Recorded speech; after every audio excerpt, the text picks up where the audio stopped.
మనము గత తరగతిలో రేఖాగణితమునకు సంబంధించినటువంటి యొక్క భావనను మనం నేర్చుకున్నాము. దానిలో బిందువు అంటే ఏమిటి, రేఖ అంటే ఏమిటి, కిరణము అంటే ఏమిటి, రేఖాఖండం అంటే ఏమిటి, కోణము అనగానేమి, వివిధ రకాల కోణాలను మనం చర్చించుకోవడం జరిగింది. అంటే different kinds of angles we have discussed in the last class. అదేవిధంగా కొన్ని ప్రత్యేకమైనటువంటి యొక్క కోణాల గురించి కూడా నేర్చుకొని ఉన్నాము. ఈరోజు ఆ ప్రత్యేకమైనటువంటి యొక్క కోణాలకు సంబంధించినటువంటి యొక్క ముఖ్యమైనటువంటి సమస్యలు మనకు పరీక్షలో, పోటీ పరీక్షలో ఏ విధంగా వస్తాయి, వాటిపైన మనము ఒకసారి పరిశీలించి వాటికి సంబంధించినటువంటి కొన్ని సమస్యలు మనము సాధించడానికి ఈ కార్యక్రమంలో మనం ప్రయత్నం చేద్దాం. అదేవిధంగా జామితిలో అంటే రేఖాగణితంలో, జామెట్రీలో మరికొన్ని అంశాలను కూడా ఈ యొక్క కార్యక్రమంలో మనం చర్చించడం జరుగుతుంది. కాబట్టి ముఖ్యంగా మీరు ఈ పోటీ పరీక్షకు ఎవరైతే హాజరవుతున్నారో మీరు గమనించవలసినటువంటి ఒక విషయం ఏమిటంటే, జామెట్రీ అనేది చాలా ఇంపార్టెంట్ చాప్టర్. ఈ చాప్టర్ని మీరు చాలా జాగ్రత్తగా నేర్చుకోవాలి. ఈ విధంగా రెండు సమాంతర రేఖలు తీసుకుందాం. ఎల్ అనే రేఖ, ఎం అనే రేఖ. ఇప్పుడు తిర్యక్ రేఖ.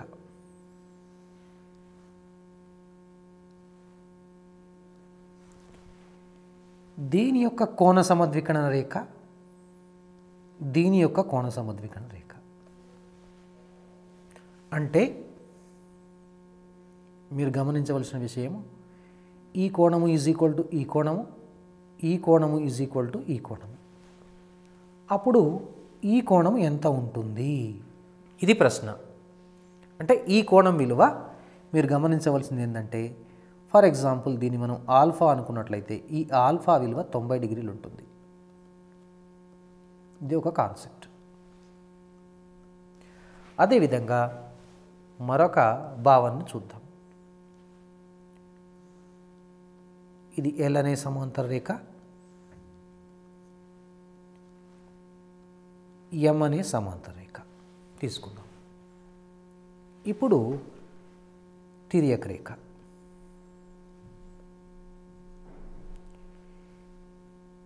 ఈ కోణ సమద్వికరణ రేఖ, దీని యొక్క కోణ సమద్వికరణ రేఖ. అదేవిధంగా దీని యొక్క కోణ సమద్వికరణ రేఖ, దీని యొక్క కోణ సమద్వికరణ రేఖ. ఇది 90 డిగ్రీస్, ఇది 90 డిగ్రీస్. ఏర్పడే పటము మీకు తెలుసు, గమనిస్తుంది. ఆ పటాన్ని జాగ్రత్తగా గీసినట్లయితే మీకు ఏ పటం ఏర్పడుతుందో సులభంగా చెప్పగలుగుతారు. అది దీర్ఘచతురస్రం కానీ, దట్ ఈస్ రెక్టాంగిల్ అనేది ఫామ్ అవుతుంది. సో అదేవిధంగా మరికొన్ని ప్రశ్నలు ఇలాంటివి వచ్చే అవకాశం ఉంటుంది.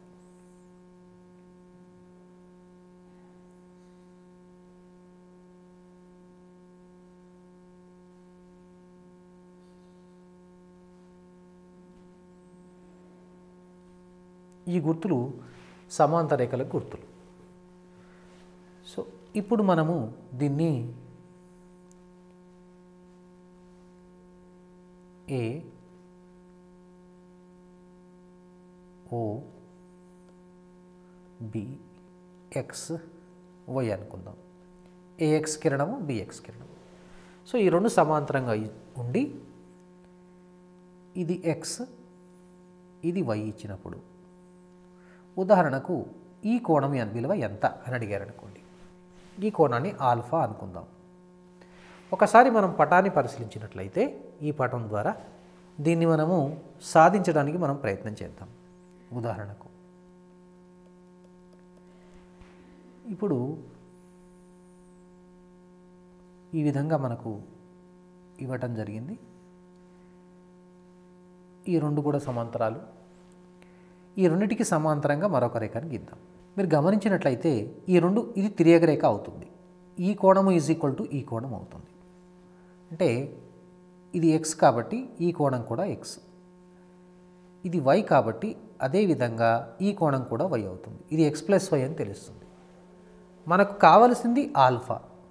మనకి ఇక్కడ ఏంటంటే ఒక బిందువు వద్ద పూర్తి కోణం మనకు 180 అని తెలుసు కాబట్టి ఈ కోణము ఆల్ఫా కాబట్టి alpha plus x plus why is equal to 360 degrees. మనకు కావాల్సింది alpha. Alpha is equal to 360 degrees minus of X plus y. So ఈ విధంగా మనం చేయవచ్చు. అంటే ఇప్పుడు మనొక సమస్యను మనం చూద్దాం. ప్రక్క పటములో ఆల్ఫా విలువ ఎంత? What is the value of alpha in the adjacent figure? Or observe the figure and then write the value of alpha. So ఈ ప్రక్కపటములో మనం గమనించి ఆల్ఫా విలువను రాయండి అని అడిగారు అనుకోండి. ఇప్పుడు మనము ఆల్ఫా ఈజ్ ఈక్వల్ టు ఇచ్చినటువంటి కోణాలను ఎక్స్ ఈజ్ ఈక్వల్ టు 30 degreesగా భావించి Y is equal to 50 degrees అనుకున్నట్లయితే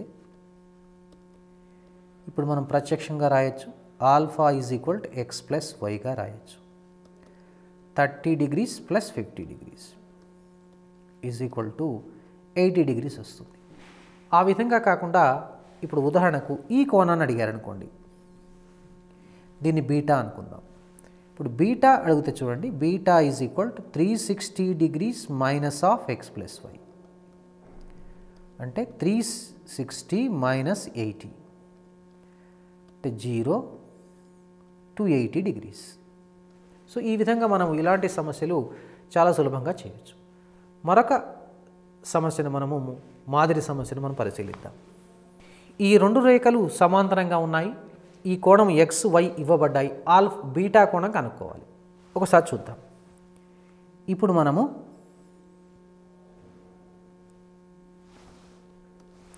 ఈ రెండింటికి సమాంతరంగా మరొక రేఖను గీసినట్లయితే, సపోజ్ ఈ కోణాన్ని మనము పి, ఈ కోణాన్ని క్యూ అనుకున్నట్లయితే P plus X is equal to 180 degrees,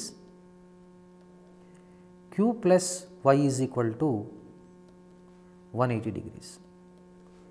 ఇప్పుడు ఈ రెండు కూడుకున్నట్లయితే P plus Q is equal to 360 minus of X plus Y అవుతుంది. ఈ పి ప్లస్ క్యూ అనేది బీటాకు సమానం కాబట్టి ఇక్కడ మనము beta is equal to 360 degrees minus of X plus y అని రాయవచ్చు. సో ఈ విధంగా మనం గుర్తుపెట్టుకోవచ్చు. అదేవిధంగా మరొక సమస్యను చూద్దాం. రెండు సమాంతర రేఖలు ఉన్నాయనుకుందాం. ఈ రెండు సమాంతర రేఖలకు లంబంగా ఉంటూ తిరిగే రేఖను మనం గీద్దాం. మరొక తిరిగే రేఖ కూడా లంబంగానే ఉంటాయి. అంటే వాటి మధ్య దూరాలు కూడా సమానంగా ఉంటాయి. త్రిభుజాల గురించి చర్చించుకుందాం. త్రిభుజము అంటే ఏమిటి? ట్రయాంగిల్స్. ఇప్పుడు ఒకసారి స్క్రీన్ పైన మీరు పటాన్ని గమనించండి. ఈ ఆకారాన్ని, ఎందుకంటే మనము ఈ జామితి అనేది, రేఖాగణితం అనేది మనకు నిత్య జీవితంలో మనకు అనుసంధానంగా ఉంటుంది. మనము పరిసరాల్లో గమనించినట్లయితే ప్రతి సౌందర్యాన్ని కనుక మనం చూసినట్లయితే ప్రతి దాంట్లో కూడా జామితి దాగి ఉంది. సో ఇలాంటి పటాలు మనం గమనిస్తూ ఉంటాం తరచుగా. ఈ పటాలను దాన్ని మనము త్రిభుజము అంటారు. ఈ త్రిభుజంలో మనం మొదట దీన్ని ఏగా, దీన్ని బిగా, దీన్ని సిగా భావిద్దాం. ఇది ఏ బిందువు, ఇది బి బిందువు, ఇది సి బిందువు. ఒకసారి మనం ఈ తలములో కనుక మనం గమనించినట్లయితే ఏబి అనేది ఇక్కడ రేఖాఖండం, లైన్ సెగ్మెంట్, రేఖాఖండము. అదేవిధంగా బీసీ మరొక రేఖాఖండము, సిఏ కూడా మరొక రేఖాఖండం, అంటే లైన్ సెగ్మెంట్స్. ఈ మూడు రేఖాఖండాలచే ఏర్పడేటటువంటి ఒక సంవృత పటాన్ని త్రిభుజము అని అంటారు. అంటే ఒక తలములో మూడు రేఖాఖండాలచే ఏర్పడే సంవృత పటాన్ని త్రిభుజము అని అంటారు. అంటే that means actually a closed figure formed by the 3 line segments in a plane is called a triangle. కాబట్టి ఈ త్రిభుజంలో కొన్ని అంశాలను మనం గమనిద్దాం. వీటిని ఏ బి సిలను శీర్షములు అంటారు. శీర్షములు వర్టిసెస్ అంటారండి. వర్టిసెస్ అంటే త్రిభుజంలో ఎన్ని శీర్షాలు ఉంటాయండి? 3 శీర్షాలు ఉంటాయి. ఇక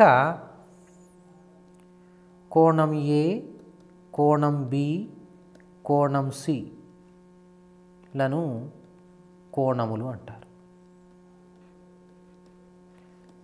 యాంగిల్స్ ఆఫ్ ఎ ట్రయాంగిల్.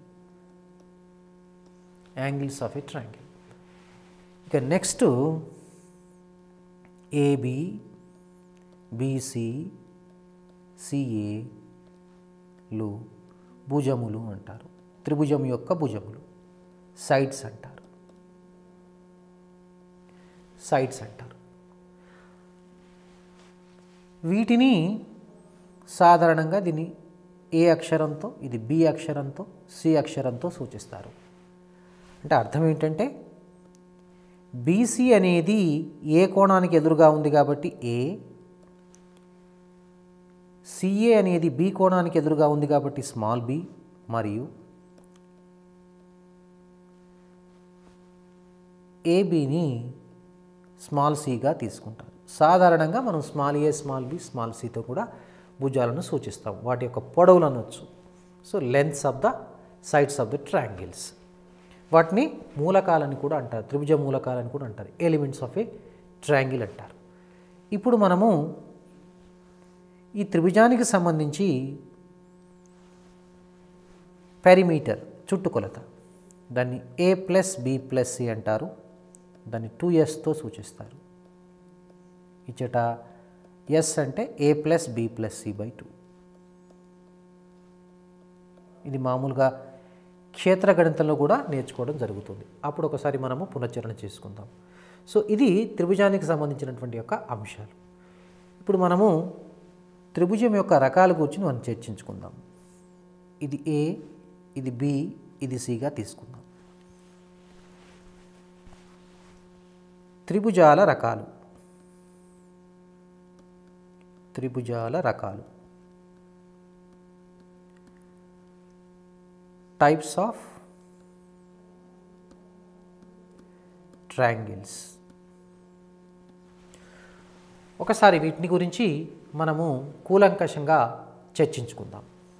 అంటే సైడ్స్ ఆధారంగా ఏ విధంగా ఉంటాయి. దానిలో ఒకటి విషమబాహు. విషమబాహు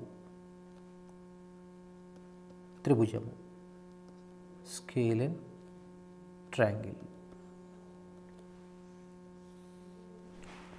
అంటే ఒక త్రిభుజములోని భుజాల కొలతలు కనుక సమానంగా లేనట్లయితే వాటిని విషమబాహు త్రిభుజము అంటారు. అంటే ఉదాహరణకి ఈ విధంగా ఉందనుకో,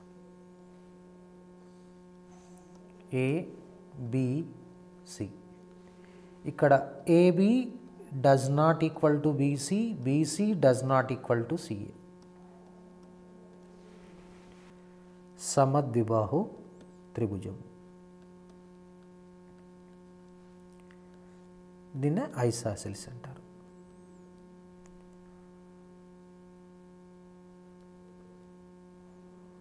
ఐసాసిలిస్ ట్రయాంగిల్. ఒక త్రిభుజములో ఏవేని 2 భుజాలు కనుక సమానంగా ఉన్నట్లయితే, అంటే ఉదాహరణకి ఇప్పుడు మనము ABC, AB is equal to AC అయింది అనుకుందాం. ఏబి ఈజ్ ఈక్వల్ టు కనుక ఏసీ అయితే దీన్ని ఐసాసిస్ ట్రయాంగిల్ లేకపోతే సమద్విబాహు త్రిభుజం అని అంటారు. సమబాహు త్రిభుజం. సమబాహు త్రిభుజం.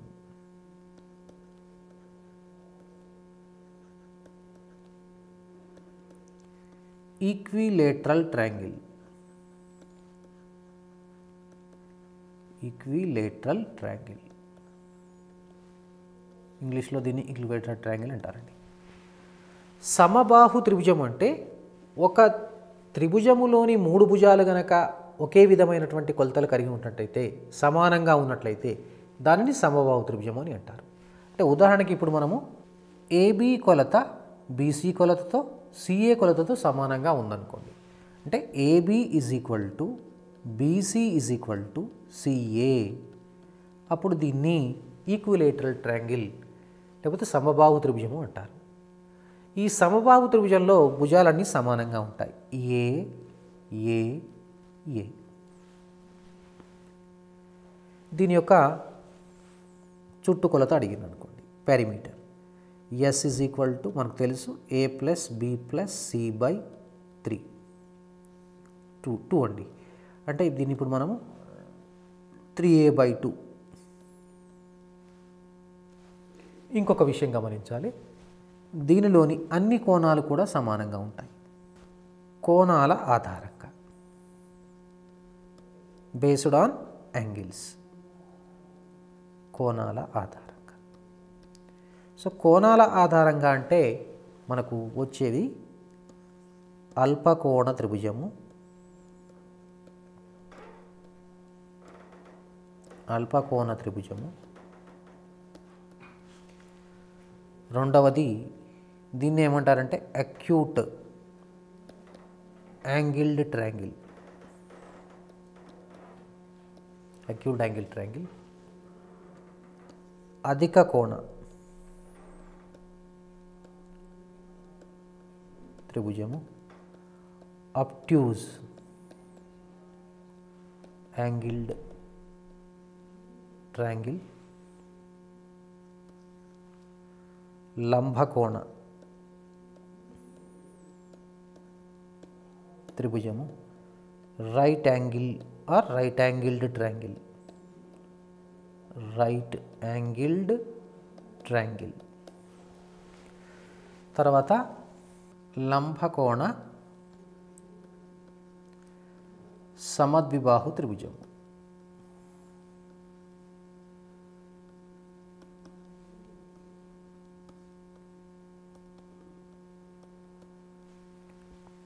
సో ఒకసారి మనం వీటి గురించి చర్చించుకుందాం.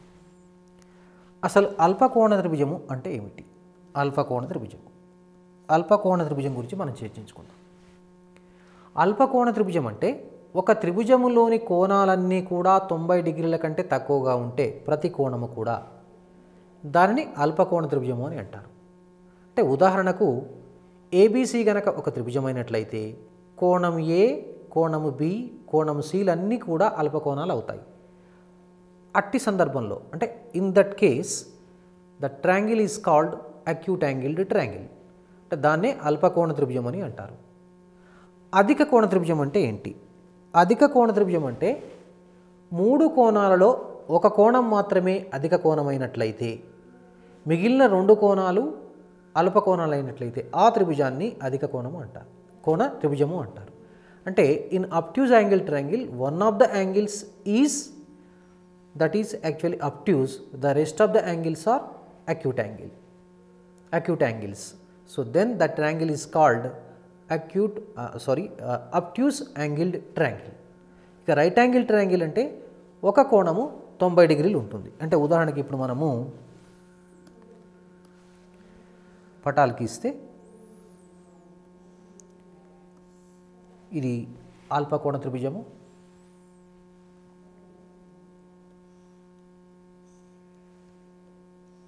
అధిక కోణ త్రిభుజము, తర్వాత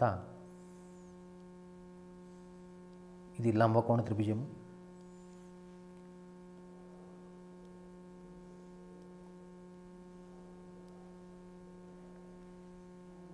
ఈ 2 భుజాలు సమానంగా ఉన్నాయి. దీన్ని లంబకోణ సమద్విబాహు త్రిభుజం అంటారు. ఇది 1, ఇది 2, 3, 4. ఒకసారి గమనించండి, 1, 2, 3, 4. ఈ 1ని మనము అల్పకోణ త్రిభుజం అంటాము, 2ను అధిక కోణ త్రిభుజం అంటాము, 3ను లంబకోణ త్రిభుజం అంటాము, 4ను లంబకోణ సమద్విబాహు త్రిభుజం అంటారు. ఒకసారి మనము ఈ లంబకోణ త్రిభుజాన్ని గమనిద్దాం. ఒక కోణము 90 డిగ్రీలు ఉంది. ఉదాహరణకు ఈ కోణము ఆల్ఫా, ఈ కోణం బీటా అనుకున్నాం అనుకోండి. ఇప్పుడు ఆల్ఫా బీటాల మధ్య సంబంధాన్ని ఏదైనా ఏర్పరచగలరా మీరు? ఒకసారి గమనించండి, చూద్దాం. దీనికంటే ముందు మొట్టమొదట ఒక త్రిభుజంలో ఇది ఏ, ఇది బి, ఇది సి అనుకున్నట్లయితే ఏ కోణము, బి కోణము, సి కోణము, ఈ 3 కోణాలను ఏమంటారంటే అంతర కోణాలు అంటారు. ఒక త్రిభుజములోని అంతర కోణాల మొత్తము ఎంత? The sum of the interior angles of a triangle is 180 degrees. That is supplementary. అంటే ఇప్పుడు మనము ఇక్కడ గమనించవలసిన విషయం ఏంటంటే angle A plus angle B plus angle C is equal to 180 degrees అవుతుంది. ఇది చాలా ఇంపార్టెంట్ పాయింట్. కాబట్టి ఇప్పుడు మనకు ఈ లంబకోణ త్రిభుజాన్ని కనుక మనం గమనించినట్లయితే ఒక కోణము 90 degrees ఉంది. కాబట్టి ఇప్పుడు మనకు ఈ alpha plus beta plus 90 is equal to 180 అని తెలుసు మనకు, 180. కాబట్టి alpha plus beta is equal to 90 అవుతుంది. అంటే ఒక లంబకోణ త్రిభుజంలో ఒక కోణం గనక 90 degrees అయినట్లయితే మిగిలిన 2 కోణాల మొత్తము తప్పనిసరిగా మనకు పూరక కోణాలు అవుతాయి. అంటే some of the 2 angles is 90 degrees. Alpha plus beta is equal to 90 degrees అవుతుంది. అది మీరు దృష్టిలో పెట్టుకోవాలి. ఇప్పుడు ఒక త్రిభుజాన్ని తీసుకుందాం.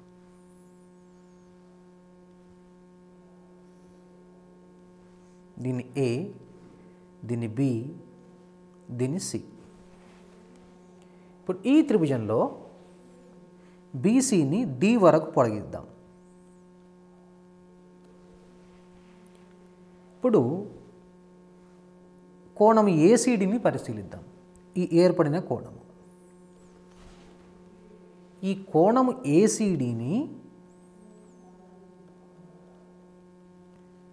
బాహ్య కోణము, దీన్నే ఎక్స్టీరియర్ యాంగిల్ అంటారు ఇంగ్లీష్లో. ఇప్పుడు మనము కోణం ఏను ఆల్ఫాగా, కోణం బిను బీటాగా, దీన్ని సంథింగ్ ఎక్స్ అనుకుందాం.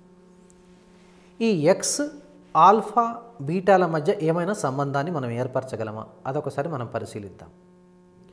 ఇప్పుడు మీరు ఒకసారి ఈ పటాన్ని చూసినట్లయితే ఈ కోణాన్ని మనము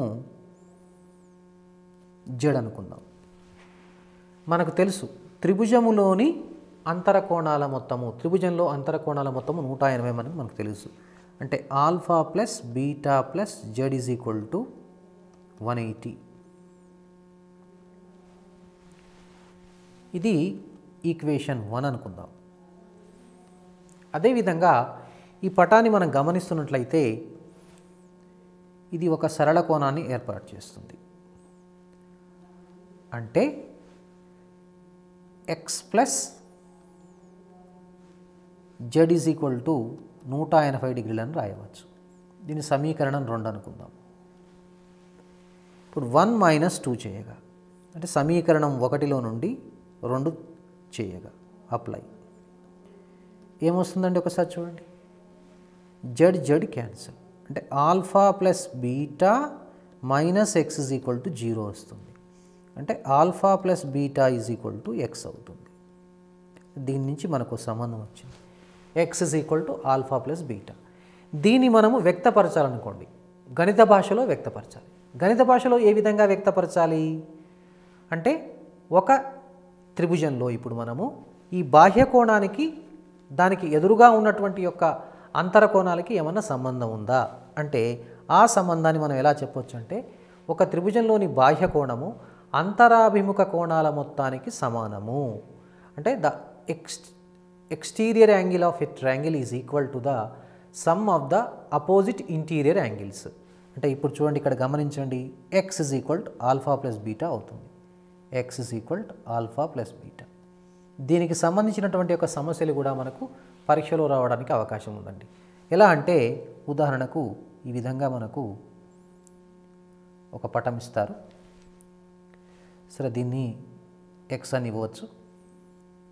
ఇది ఒక 50 degrees, ఇది 30 degrees. అయితే ఎక్స్ విలువ ఎంత, what is the value of x? ప్రక్క పటమును గమనించి లేదా క్రింది పటమును గమనించి observe the adjacent figure or from the following figure what is the value of x? The value of x అంటే ఎక్స్ అనేది ఇక్కడ మనకు బాహ్య కోణం కాబట్టి x is equal to 50 + 30, so 80. మనకు ఆప్షన్స్లో 80 degrees ఉంటుంది. సో ఈ విధంగా మనము లెక్క చేయవచ్చు.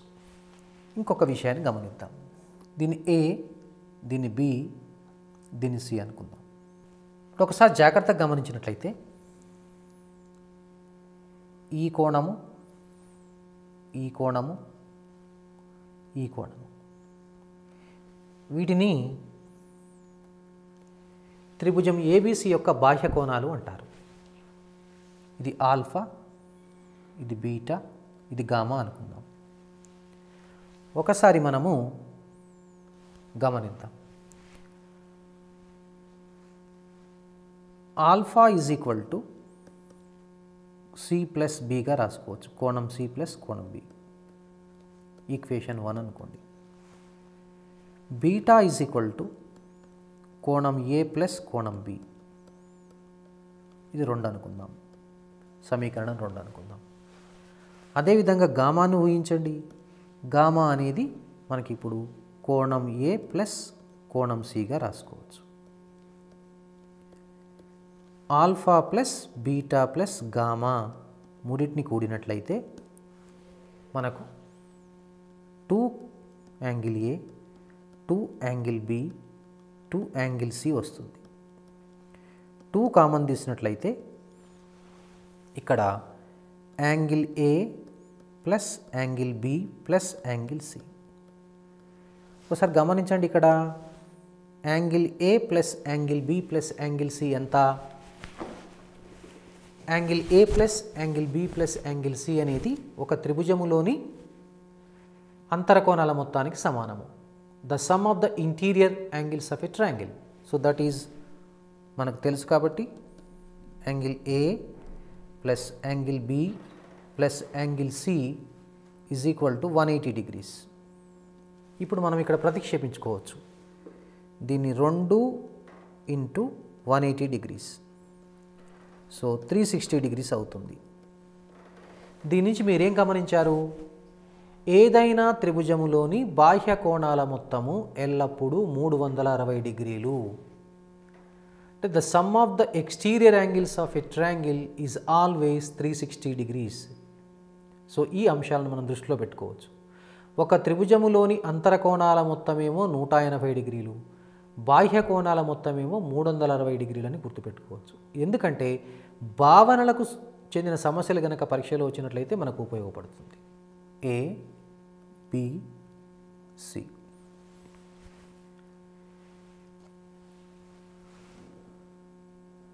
మధ్యగతము.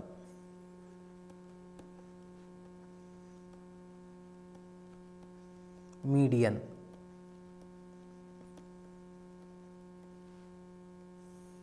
మీడియన్. ఇప్పుడు ఏ అనే శీర్షము నుండి దానికి ఎదురుగా ఉన్న భుజం ఏంటి? ఇక్కడ బీసీ. బీసీ యొక్క మధ్య బిందువు మనము డి అనుకుందాం. ఏడీని కలుపుదాం. ఏడీని కలుపుతాం. ఈ ఏడీని అంటే ఇక్కడ బీసీ యొక్క మధ్య బిందువు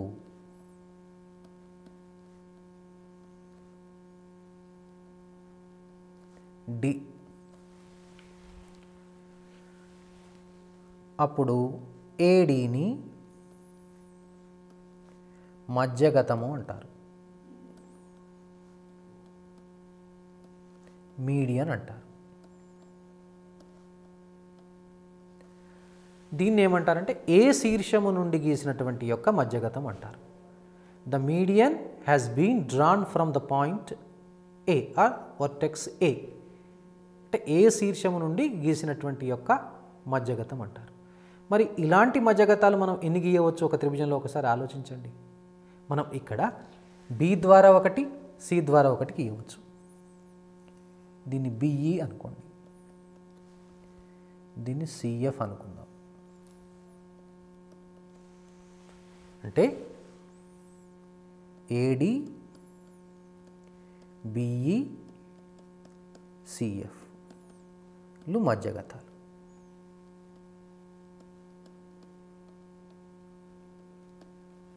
మధ్యగతములు. ఇప్పుడు కొన్ని ధర్మాలు మనం పరిశీలిద్దాం. ఒకసారి మనం పటాన్ని గమనించినట్లయితే ఈ 3 మధ్యగత రేఖలు ఒక బిందువు దగ్గర ఖండించుకుంటున్నాయి, మిళితమవుతున్నాయి. So they are the concurrent lines. దీన్ని జీ అనే అక్షరంతో సూచిస్తారు. దానిని ఏమంటారంటే కేంద్ర భాసము అని అంటారు. అంటే త్రిభుజములోని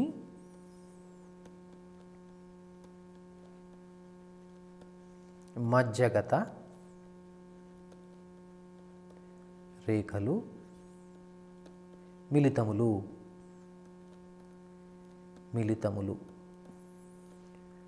అంటే medians of a triangle are concurrent. మీరు గమనిస్తున్నారుగా,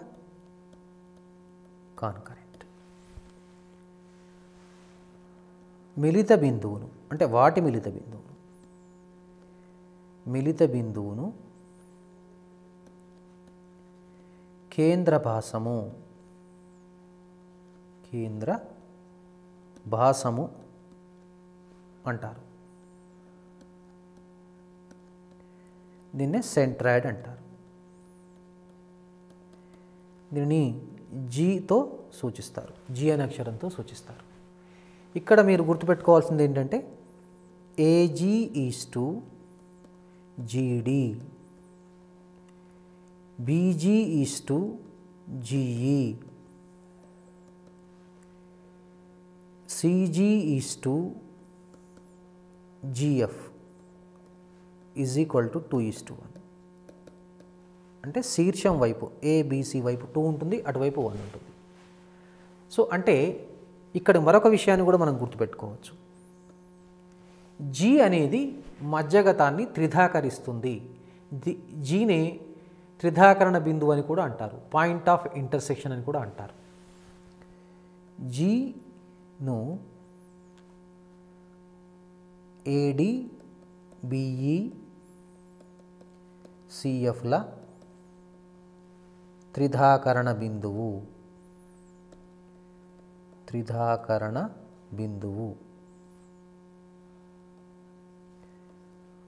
పాయింట్స్ ఆఫ్ ట్రైసెక్షనల్ పాయింట్ అని కూడా అంటారు. పాయింట్స్ ఆఫ్ ట్రైసెక్షన్ అంటే 1:2 లేదా 2:1 నిష్పత్తిలో విభజించే ఒక రేఖాఖండాన్ని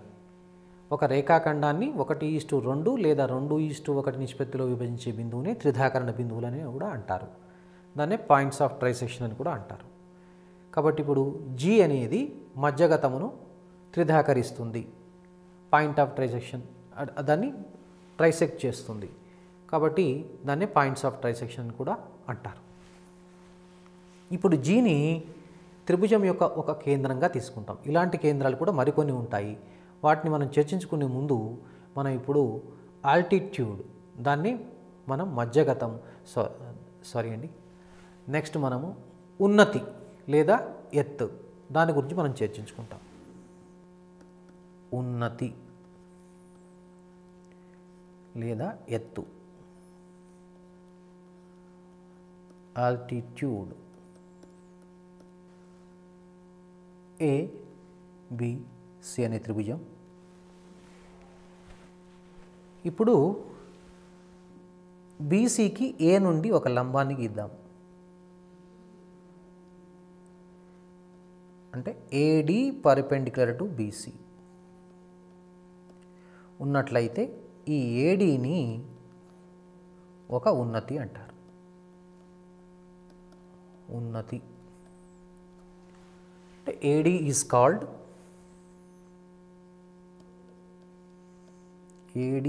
కాల్డ్ an altitude.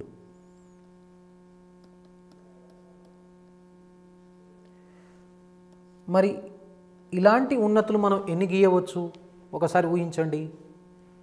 3 గీయవచ్చు. ఎలా? బి నుండి ఒక లంబము, సి నుండి మరొక లంబము,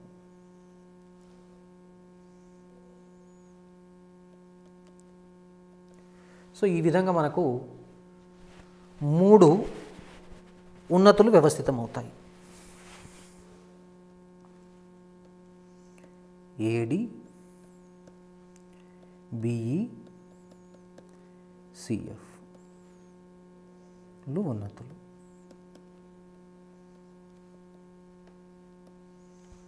ఆల్టిట్యూడ్స్.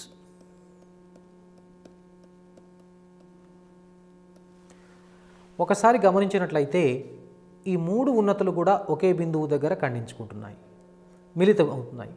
కాబట్టి ఈ మిళిత బిందువుని ఏమంటామో ఒకసారి చర్చించుకుందాం. దీన్ని హెచ్ అనే అక్షరంతో సూచిస్తారు.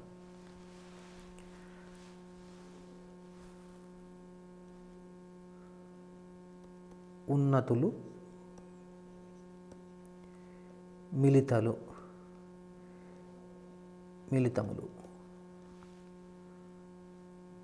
Altitudes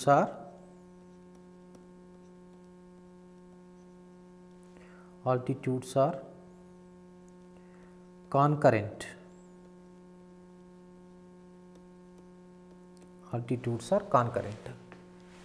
So point of concurrence.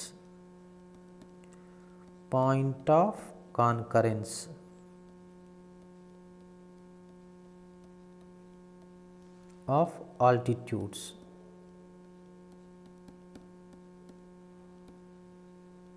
is ఆర్థోసెంటర్.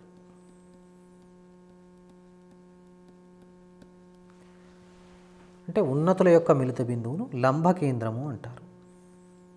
లంబ కేంద్రము. దీనిని హెచ్ లేదా ఓ అనే అక్షరంతో సూచిస్తారు.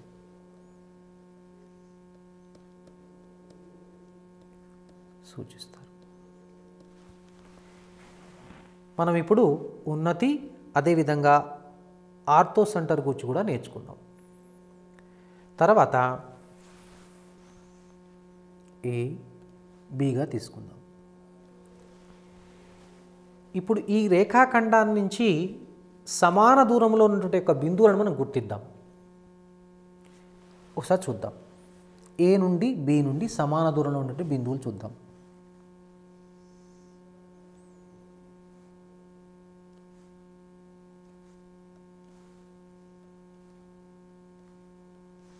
వీటి కలుపుతూ ఒక రేఖాఖండాన్ని లేదా ఒక రేఖని గీద్దాం.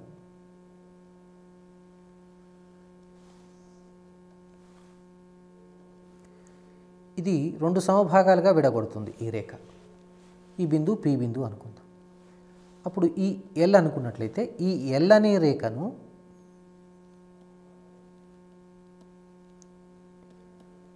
ఏబి అనే రేఖాఖండానికి ఏమని పిలుస్తారు చెప్పగలరా?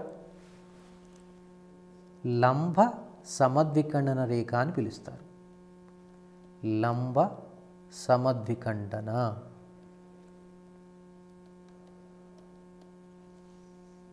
రేఖ. దీనిని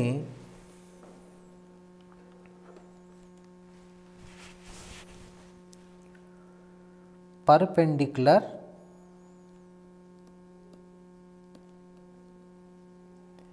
బైసెక్టార్ అంటారు. పర్పెండిక్యులర్ బైసెక్టార్ అంటారు. అంటే ఈ పర్పెండిక్యులర్ బైసెక్టార్ ఈ 2 తుది బిందువుల నుండి, అంటే ఈ లంబ సమద్విఖండన రేఖపై ఉండే ప్రతి బిందువు కూడా ఈ ఏ కామా బిల నుండి సమాన దూరంలో ఉంటుందన్నమాట. ఇది మనం బిందు పదంలో కూడా నేర్చుకోవడం తర్వాత జరుగుతుందన్నమాట. 2 బిందువుల నుండి సమాన దూరంలో చెలించేటటువంటి యొక్క బిందు పదము ఆ 2 బిందువులను కలిపే రేఖాఖండానికి లంబ సమద్విఖండన రేఖ అవుతుందని మనం వచ్చే తరగతిలో మనం చర్చించుకుంటాం. ఆ అంశాన్ని తదుపరి మనం చర్చించుకోవడం జరుగుతుంది. సో ఈ విధంగా లంబ సమద్విఖండన రేఖ మనం ఈ విధంగా చర్చించుకుంటాం. మరొకసారి త్రిభుజం విషయానికి వద్దాం. A B C.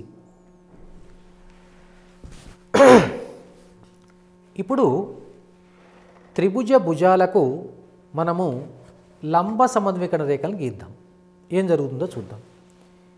బీసీకి లంబ సమద్విఖండన రేఖ, ఏబికి లంబ సమద్విఖండన రేఖ, సిఏకు లంబ సమద్విఖండన రేఖ.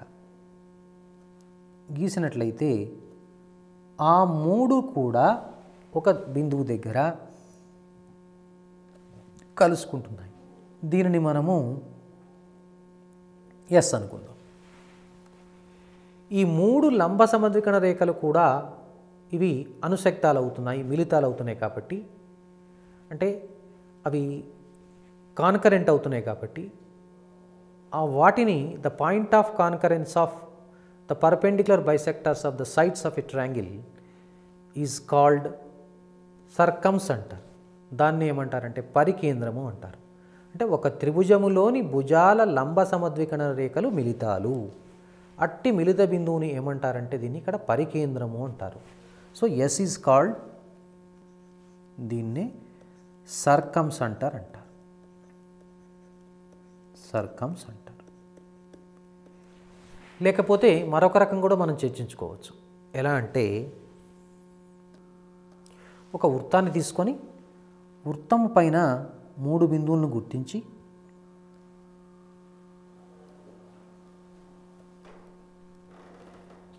ఏబి బీసీ సిఏ కలపండి. అంటే ఈ మూడు బిందువుల ద్వారా గీసినటువంటి యొక్క వృత్తాన్ని దీన్ని పరివృత్తము అంటారు. పరివృత్తము, సర్కమ్ సర్కిల్ అంటారు. సర్కమ్ సర్కిల్. ఈ వృత్తానికి కేంద్రం ఉంటుంది కదండి. ఈ కేంద్రాన్ని మనం ఓగా భావించినట్లయితే ఓను సర్కమ్ సెంటర్ అంటారు. సర్కమ్ సెంటర్, దీన్నే పరికేంద్రము. ఈ విధంగా కూడా మనం పరికేంద్రాన్ని నిర్వచించవచ్చు. ఎందుకు పరికేంద్రం అంటామంటే చూడండి, ఓ నుండి ఏకు, ఓ నుండి బీకు, ఓ నుండి సికు ఇవి వ్యాసార్థాలు కాబట్టి సమానంగా ఉంటాయి. అంటే దీని నుంచి మీరు ఒక ప్రశ్న మనకు వస్తుందండి పరీక్షలో. ఎలా అంటే ఒక త్రిభుజ శీర్షముల నుండి సమాన దూరంలో ఉన్నటువంటి యొక్క బిందువు ఏమిటి అంటాడు. అది పరికేంద్రమేనండి, circumcentre. The point which is equidistant from the three vertices of a triangle is nothing but circumcentre. అంటే ఇక్కడ ఒక చాలా ఇంపార్టెంట్ పాయింట్ మనం నోట్ చేసుకోవచ్చండి. త్రిభుజ శీర్షముల నుండి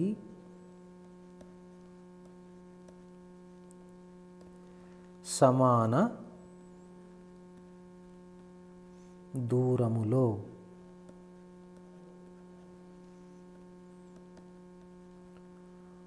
ఉండే బిందువు ఏమంటారండి? దాన్ని పరికేంద్రం.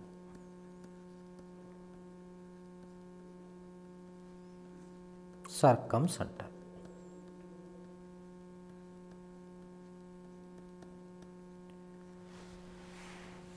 సాధారణముగా ఒక త్రిభుజం యొక్క వైశాల్యాన్ని డెల్టాతో సూచిస్తారండి.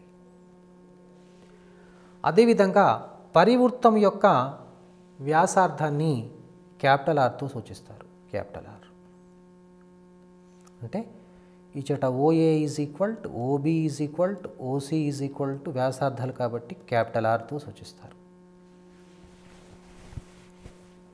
ఈ డెల్టాకు ఇప్పుడు భుజాలను తెలుసు కదా మనకు. దీని ఏ, ఇది బి, ఇది సిగా తీసుకున్నట్లయితే మనకి ఇక్కడ సూత్రాలు వస్తాయండి.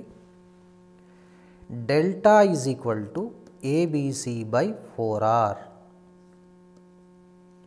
లేదా R is equal to ABC by 4 delta. ఇది మళ్ళీ మనం త్రిభుజ ధర్మాల్లో కూడా మనం అధ్యయనం చేయడం జరుగుతుందండి. కాబట్టి ఇక్కడ కూడా మనం చర్చించుకోవచ్చు. ఎలా అంటే ఒక త్రిభుజం యొక్క పరివ్యాసార్థం సర్కమ్ రేడియస్ కనుక క్యాపిటల్ ఆర్ అయినట్లయితే క్యాపిటల్ ఆర్ కనుక్కోవడానికి ఈ సూత్రం ఏబిసి బై 4 డెల్టా, 4 ఇంటూ త్రిభుజ వైశాల్యం. మరి త్రిభుజ వైశాల్యాన్ని ఏ విధంగా గణించాలో కూడా దానికి కూడా మనం సూత్రాన్ని ఇక్కడ మనం చర్చించుకోవచ్చు. త్రిభుజం యొక్క వైశాల్యాన్ని మనం ఏ విధంగా చర్చించుకుంటామంటే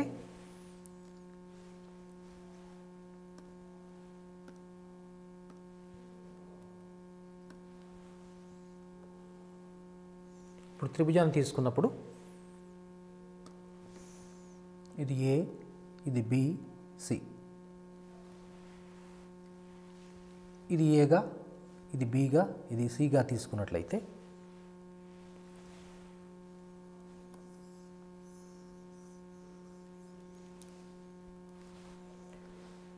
దీని ఫస్ట్ మొదట ఎస్ మనం గణించాలి. దాన్ని A plus B plus C by 2 అంటారు.